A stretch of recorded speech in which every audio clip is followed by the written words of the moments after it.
Hi everyone, my name is Dr. Brett Boddicker, and with me today is my fellow athletic trainer, Denny Wongosari. We are both ATs here at Cornerstone Health, and today we're going to be talking about another hip-based exercise for patients that are experiencing hip pain.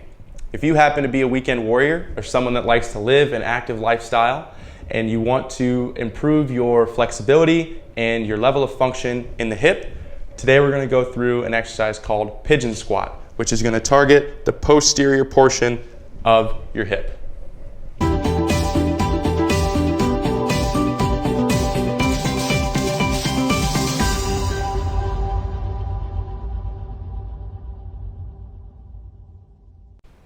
Now we are going to go through our pigeon squat exercise.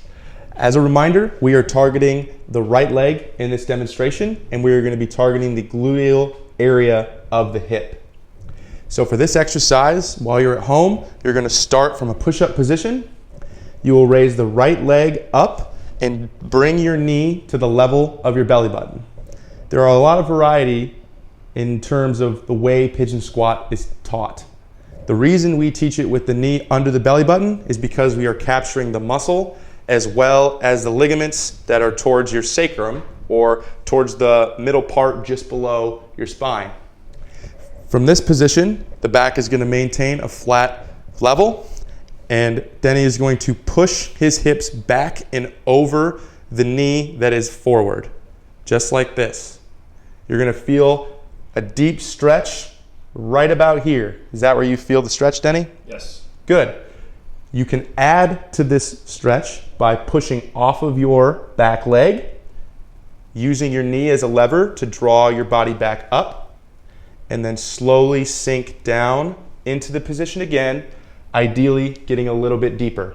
That will increase the stretch, and it will also increase the level of released tension and lead to improvement in your level of function and to reduce your pain. Now that we've gone through the pigeon squat exercise together, we're going to talk about a recommended dosage, or how many times to perform this exercise. In terms of overall general health, 5 to 6 repetitions of the pigeon squat on each leg in the morning or in the evening is a really good way to keep yourself healthy. If we're talking about before your activity, whether that be running, biking, rock climbing, whatever you like to do, incorporate 5 to 6 repetitions on each leg as a part of your active warm-up before you begin your activity.